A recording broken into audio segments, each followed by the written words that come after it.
ভারত বিরোধী মনোভাব যেটা বলে আগে আমরা দেখেছি ইউনূস আমলে, সেটা অনেকটাই প্রায় স্তীমিত আছে। ক্ষোভ থাকতেই পারে ভারত সরকারের বিরুদ্ধে। গত 1 মাসে একটিও সীমান্ত হত্যার ঘটনা হয়, এটা একটি অসম্ভব ভালো নিদর্শন দুই দেশের সীমান্ত রক্ষী বাহিনীর সহযোগিতা। আমি চাইবো এই 1 মাসে যে একজনেরও মৃত্যু ঘটেনি সীমান্ত, এটাকে যেন দুই দেশের সীমান্ত রক্ষী বাহিনীর ধারাবাহিকতা বজায় রাখে, যেখানে রাজনৈতিক শান্তি ফিরে আসুক, সকলকে যাতে রাজনীতি করার সুযোগ দেওয়া হয়। চরমপন্থার বিরুদ্ধে লড়তে গেলে সেক্ষেত্রে বিএনপি আওয়ামী লীগকে ঐক্যবদ্ধ হওয়া জরুরি। ভারতে রয়েছেন আওয়ামী লীগের সভানেত্রী প্রাক্তন প্রধানমন্ত্রী শেখ হাসিনা। ভারত সরকার তাকে বাংলাদেশে ফেরত পাঠাক, তাহলে নাকি দুই দেশের সম্পর্ক আরো সরলীকরণ হবে, আরো সুন্দর হবে। ভারত সরকার, কেন্দ্রীয় সরকারের এমন কোন সিদ্ধান্ত, এমন কোন মনোভাব কি রয়েছে? শেখ হাসিনাকে কি বাংলাদেশে ফেরত পাঠানোর পদক্ষেপ কি হবে? ফলে তার মতো প্রাজ্ঞ একজন নেত্রী, তিনি কি করবেন না করবেন, কারোর পরামর্শে চলবেন, কেউ উপদেশ দেবে, নির্দেশ দেবে, তিনি মেনে চলবেন। তিনি যদি আমেরিকার নির্দেশ মেনে চলতেন তাহলে তো আজকে তাকে ক্ষমতাচ্যুতই হতে হতো। তিনি নির্দেশ মানার কোনো লোক নন, এটা ভুল ধারণা তার সঙ্গে। তিনি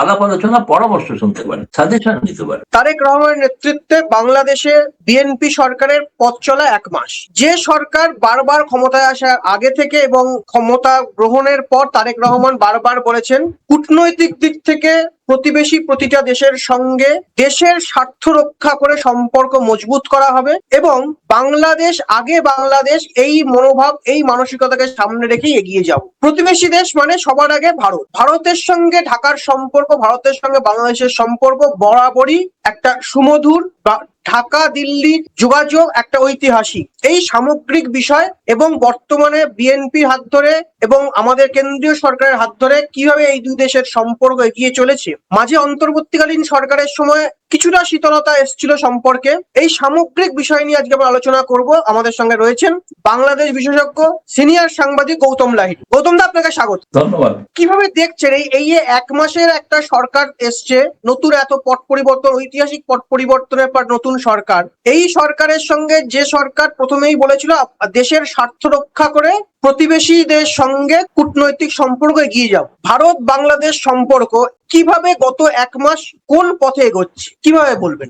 ধন্যবাদ। এবং আমি প্রথমেই বলবো যে তারেক রহমান সরকার 1 মাস পূর্ণ হলো, এই পূর্ণতে অনেকটাই রাজনৈতিক ভাবে সুসংহত করার নিজেদের চেষ্টা করছেন বলবো। এখনো সম্পূর্ণ হয়েছে তা নয়, কারণ আভ্যন্তরীণ অনেক চ্যালেঞ্জ আছে। কিন্তু তা সত্ত্বেও যেটা আমরা গত 18 মাসের ইউনূস আমলে দেখেছি এবং বিশিষ্ট সাংবাদিকের কথায় যে আওয়ামী লীগের সময়কার থেকেও ভয়াবহ সন্ত্রাসী পর্যায়ে ছিল সেটা 18 মাস, এবং সেই সময়টা থেকে কিন্তু তারেক রহমান সরকার বেরিয়ে আসতে পেরেছে। মব ভায়োলেন্স বলে যেটা বাংলাদেশে একটা শব্দ খুব জনপ্রিয় হয়েছিল, সেই মব ভায়োলেন্স শব্দটা এখন আর ইদানিং কালের কথা শোনা যাচ্ছে না। আইন শৃঙ্খলা অনেকটা বেশি সুসংগত করে প্রতিষ্ঠিত করার, আইন নিয়মের শাসন প্রতিষ্ঠা করার একটা চেষ্টা চলছে এবং তার লক্ষণও কিছু কিছু আমরা লক্ষ্য করছি। আর্থিক দিক থেকে নিঃসন্দেহভাবে বাংলাদেশ এখন প্রচন্ড চ্যালেঞ্জের মুখে আছে, বিশেষ করে যে যুদ্ধের কারণে ভারত বাংলাদেশ কেউই দায়ী না, তাদেরকে আর্থিক বোঝা বইতে হচ্ছে। সেই সমস্যাটাকে সমাধান করাটা,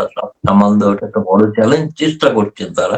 এই সময়ের মধ্যে আমরা কিন্তু দেখেছি যে প্রতিবেশী হিসেবে ভারতের সঙ্গে সুসম্পর্ক তৈরি করা, সে ব্যাপারে তাদের একটা স্পষ্টত উদ্যোগ আছে, যে কারণে আমরা হাই কমিশনার প্রণয় বর্মাকে দেখেছি প্রত্যেকটা মন্ত্রণালয়ে গিয়ে সেখানকার মন্ত্রীদের সঙ্গে কথা বলে এবং কোন পর্যায়ে দ্বিপাক্ষিক সম্পর্কের ভবিষ্যতে যখন আনুষ্ঠানিক আলোচনা হবে তখন কোন কোন বিষয়গুলো অগ্রাধিকার পাবে, কোন কোন বিষয়গুলো পুনরুজ্জীবিত করা হবে বা কোন কোন বিষয় হয়তো এগোনো যাবে না, এসব বিষয়ে একটা সিদ্ধান্ত তিনি করছেন এবং তার সঙ্গে বাংলাদেশ সরকার সহযোগিতাও করছে এবং সেই আলাপ আলোচনাটা চলছে। ইদানিং কালে ভারত বিরোধী মনোভাব যেটা বলে আগে আমরা দেখেছি ইউনূস আমলে, সেটা অনেকটাই প্রায় স্তীমিত আছে। ক্ষোভ থাকতেই পারে ভারত সরকারের বিরুদ্ধে, কিন্তু নিয়মিত যে বিদ্যুৎ সরবরাহ চলছে 1200 মেগাওয়াট, ডিজেল সংকটের সময় ভারতে গিয়ে এসছে ডিজেল সরবরাহ করতে, ভবিষ্যতে ভারতের আভ্যন্তরীণ চাহিদা মিটিয়ে বাড়তি যখনই এসে পৌঁছাবে ডিজেল, তখন অপরিশোধিত তেল পৌঁছালে পরিশোধিত ডিজেল আবার বাংলাদেশে বাড়তি তারা 50,000 টন অতিরিক্ত চেয়েছেন, সেটা ব্যাপারে সক্রিয় বিবেচনা চলছে। আশা করছি এর মধ্যে গঙ্গা চুক্তির একটা সাফল্যের সঙ্গে চুক্তি সম্পাদিত রিনিউয়াল, পুনর্নবীকরণ একটা চুক্তি পারে। সব থেকে গুরুত্বপূর্ণ বিষয় আমার কাছে যেটা মনে হয়, যে যেটা বাংলাদেশের সাধারণ মানুষের মধ্যে প্রচন্ড ক্ষোভ ছিল, সেটা হচ্ছে সীমান্ত হত্যা এবং ভিসা প্রক্রিয়া সরলীকরণ। গত 1 মাসে একটিও সীমান্ত হত্যার ঘটনা হয়। এটা একটি অসম্ভব ভালো নিদর্শন দুই দেশের সীমান্তরক্ষী বাহিনীর সহযোগিতা। আমি চাইবো এই 1 মাসে যে একজনেরও মৃত্যু ঘটেনি সীমান্ত, এটাকে যেন দুই দেশের সীমান্তরক্ষী বাহিনী ধারাবাহিকতা বজায় রাখে। সেটাই দুই দেশের মধ্যে আস্থা অনেকটা বেড়ে যাবে। এটা তারেক রহমান সরকারের একটা সব থেকে বড় যদি অ্যাচিভমেন্ট বলা হয়, তার মানে এটা একটা অ্যাচিভমেন্ট যে তারা সীমান্ত থেকে সত্যি সত্যি শূন্যে নামিয়ে আনতে পারে। এটা ঘটনা, যদিও সহযোগিতা ভারতের ছিল বলেই হয়েছে। দ্বিতীয়ত, প্রণয় বর্মা তিনি ইঙ্গিত দিয়েছেন ভিসা ব্যবস্থা সরলীকরণ হতে পারে। আমি যতদূর জানি এই মুহূর্তে যেহেতু পশ্চিমবঙ্গ আসামে নির্বাচন আছে, সেই কারণে হয়তো ঘোষণা করা হয়নি, কিন্তু যারা আসতে চান পর্যটন ভিসা নিয়ে, এটা ভারতীয় হাই কমিশনকে দিল্লি থেকে নির্দেশ দেওয়া আছে, তাদের ব্যাকগ্রাউন্ড দেখে তাদেরকে ভিসা দেওয়া যেতে পারে এবং পর্যটন ভিসা পাবেন এবং মেডিকেল ভিসার সংখ্যাও বাড়ানো হবে। আজকাল একটা জিনিস ঘটেছে, যেটা আগে হাই কমিশনে আবেদন করার পরে অ্যাপয়েন্টমেন্ট পাওয়া যাচ্ছিল না, এখন অ্যাপয়েন্টমেন্ট দেওয়া হচ্ছে। আমি দিল্লিতে কয়েকজনের সঙ্গে দেখা করেছি যারা বাংলাদেশ উপহার নিয়ে এসছে, ফলে এখন যাতায়াতটা শুরু করেছে। এটা একটা ভালো দিক এবং আমি চাইবো যে এটা আরো বাড়ুক। এবং আমার মনে হয় যে এই মুহূর্তে এটা একটা, আর প্রণয় বর্মা যেহেতু ঘুরছেন, আমি যেটা জানি যে এটা তার বিদায়ী সময়, তিনি ফিরে আসবেন, তিনি যাবেন অন্য কোনো দেশের রাষ্ট্রদূত হয়ে, সম্ভবত বেলজিয়ামে। তার জায়গায় যাবেন একজন বাঙালি হাই কমিশনার সন্দীপ চক্রবর্তী। তার কাগজপত্র পৌঁছে গিয়েছে ঢাকায়, তো সেটা পরীক্ষা নিরীক্ষা চলছে। সেটা যদি তিনি বাঙালি এবং তার বাড়িও সিলেটে, ফলে এই বাংলা ভাষায় কথা বলে আরো হয়তো পরিস্থিতি আরো একে অপরকে সহজ হবে। এবং আমি চাইবো এই সময় খালি আমার দিক থেকে চাওয়ার কেবলমাত্র দুটি, যেখানে রাজনৈতিক শান্তি ফিরে আসুক, সকলকে যাতে রাজনীতি করার সুযোগ দেওয়া হয়। চরমপন্থার বিরুদ্ধে লড়তে গেলে সেক্ষেত্রে বিএনপি আওয়ামী লীগকে ঐক্যবদ্ধ হওয়া জরুরি, তৃণমূল স্তর। এবং আমি চাইবো যেসব আমাদের সাংবাদিক বন্ধুরা জেলে একজন ছাড়া পেয়েছেন, এটা 1 মাসের একটা বড় ঘটনা, কিন্তু চাইবো বাকি যারা আছেন, আমি শুনেছি এটা প্রক্রিয়ার মধ্যে আছে, হয়তো নির্দিষ্ট যাদের অপরাধ থাকলে বিচার হোক, সে বিষয়ে আমার কোনো আপত্তি করার কথা না, কিন্তু যে অপরাধ নেই, যে সাংবাদিক হত্যা করেছেন, এটা বিশ্বাস করি। ফলে সেই বিষয়টা আশা করব যে এটা তাহলে তারেক রহমানের সরকারের প্রতি শুভেচ্ছা, মানুষের শুভেচ্ছা অনেক বেড়ে যাবে এবং তিনি খুব স্বচ্ছন্দে আগামী দিনগুলোতে প্রশাসন চালাতে পারবেন। এই জন্য অগ্রিম সকলকে, বাংলাদেশের সকলকে ঈদের শুভেচ্ছা। একদমই দাদা, মানে একদম শেষ প্রশ্ন আপনার কথায় আপনি যেটা ধরে ধরে বুঝিয়ে দিলেন যে গত 1 মাসের নতুন সরকার অনেকটা পথ চলা বাকি, কিন্তু ভারত বাংলাদেশ সম্পর্কের যে ইতিবাচক রূপের যে চাকা গড়াতে শুরু করেছে, দুই দেশের ইতিবাচক মানসিকতায় নতুন বাংলাদেশ এবং নতুন ভারত বাংলাদেশ সম্পর্কের রূপরেখা তৈরি হয়ে গিয়েছে, এগোচ্ছে সেই পথ ধরে। এই প্রসঙ্গে একটা কথা বারবার উঠে আসে, বাংলাদেশের অনেক মানুষ প্রশ্ন তোলেন, অনেক সংবাদ মাধ্যমেও প্রশ্ন তোলেন, ভারতে রয়েছেন আওয়ামী লীগের সভানেত্রী প্রাক্তন প্রধানমন্ত্রী শেখ হাসিনা, ভারত সরকার তাকে বাংলাদেশে ফেরত পাঠাক, তাহলে নাকি দুই দেশের সম্পর্ক আরো সরলীকরণ হবে, আরো সুন্দর হবে। ভারত সরকার, কেন্দ্রীয় সরকারের এমন কোন সিদ্ধান্ত, এমন কোন মনোভাব কি রয়েছে? শেখ হাসিনাকে কি বাংলাদেশে ফেরত পাঠানোর পদক্ষেপ কি হচ্ছে, নাকি অন্যভাবে ভারত সরকার দেখছে? এবং এ প্রসঙ্গে বারবার একটা বিষয় উঠে আসছে, গত 1 মাসে প্রকাশ্যে বা সোশ্যাল মিডিয়ায় হাসিনা কিন্তু কোনো মন্তব্য করেননি। যা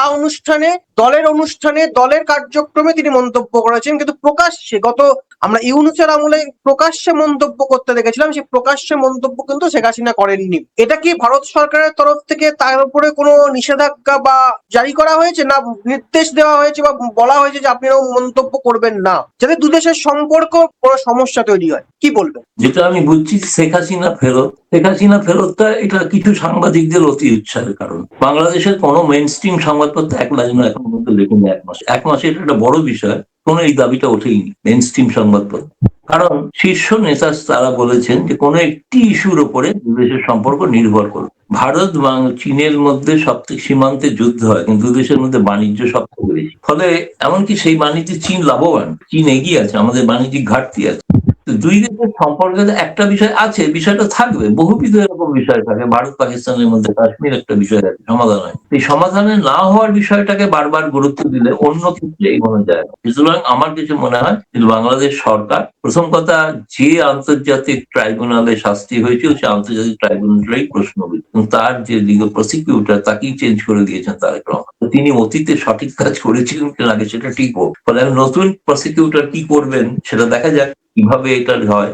এখন আনুষ্ঠানিকভাবে কতগুলো নিয়ম আছে আনুষ্ঠানিকভাবে জানাতে হবে ভারত সরকার যে এই আন্তর্জাতিক ট্রাইব্যুনাল এইভাবে গঠিত হয়েছিল, এই বিচারপতিদের নিয়ে গঠিত হয়েছিল, তাদের ব্যাকগ্রাউন্ড সেই কারণে বিচারটা নিরপেক্ষ হয়েছিল এবং আত্মপক্ষ সমর্থনের কোনো সুযোগ দেওয়া হয়েছিল কিনা অভিযুক্তকে, ইত্যাদি বিষয়ের পর তখন ভারত সরকার আইনগতভাবে বিচার করে, ভারতে কিন্তু তার আগে বিচার করতে হবে আদালত, তারপরে কিন্তু ফলে এটা একটা দীর্ঘস্থায়ী ব্যাপার। যেরকম অনেকটা হতাশ হয়ে চীন দলাই লামার কথাটা আর বলেই না, ভুলেই গেছে দলাই লামা বলে কেউ আছে। তা আমি আশা করবো যে এটা কিন্তু হাসিনা, আমি জানি শেখ হাসিনা তিনি ফিরতে চান, তিনি বাংলাদেশের মানুষের মধ্যেই ফিরতে চান এবং তিনি ফেরার জন্য তারেক রহমান সরকারের সদিচ্ছার উপরই নির্ভর করে আছে। সেই কারণেই তিনি কোনো মন্তব্য, আমি আগেই বলেছি, তিনি কোনো মন্তব্য করে সম্পর্ক বিষাক্ত করতে চাইছেন না।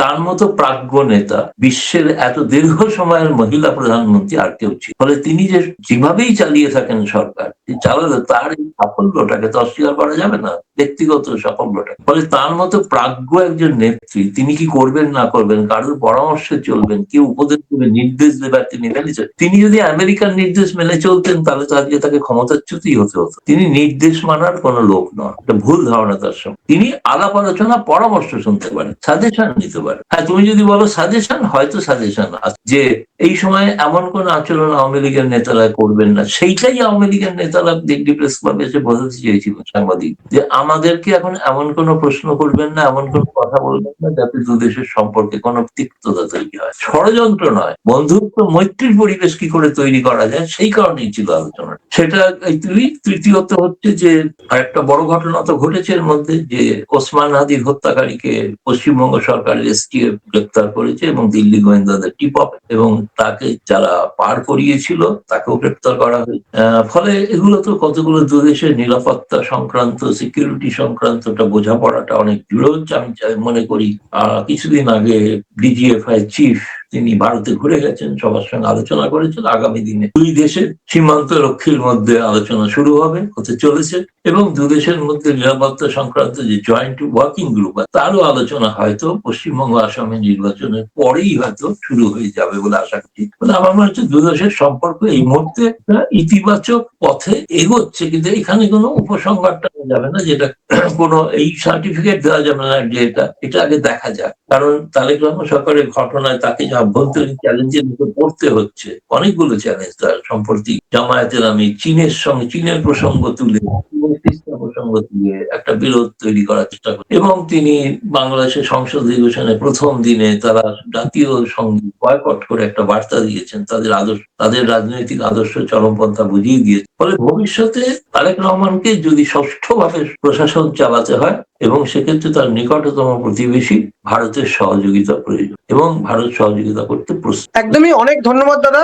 ভারত বাংলাদেশ সম্পর্ক নতুন ভাবে পথ চলা শুরু করেছে। বাংলাদেশ এবং ভারত দুদেশের সরকারই বারবার নিশ্চিত করেছেন কোনো একটি ইস্যুকে সামনে রেখে দুদেশের সম্পর্ক কোটানকোট সমীকরণ হবে না, নিশ্চিত হবে না। উভয় দেশের উভয় মানুষের সম্পর্ক নিয়েই আমরা দুই দেশের কূটনৈতিক, রাজনৈতিক এবং দায়িত্বপ্রাপ্ত নেতারা এগিয়ে চলেছেন। এক মাসের নতুন সরকার বাংলাদেশের নতুন ভাবে সম্পর্ক তৈরি করেছেন। আরো অনেক পথ চলা বাকি রয়েছে, আমরা সেদিকে নজর রাখবো এবং প্রতি মুহূর্তে আপনাদের তথ্য মতবাদকে সামনে রেখেই আরো এমন অনুষ্ঠানের জন্য আমরা এগিয়ে আসবো। আজকের মতন ধন্যবাদ, নমস্কার।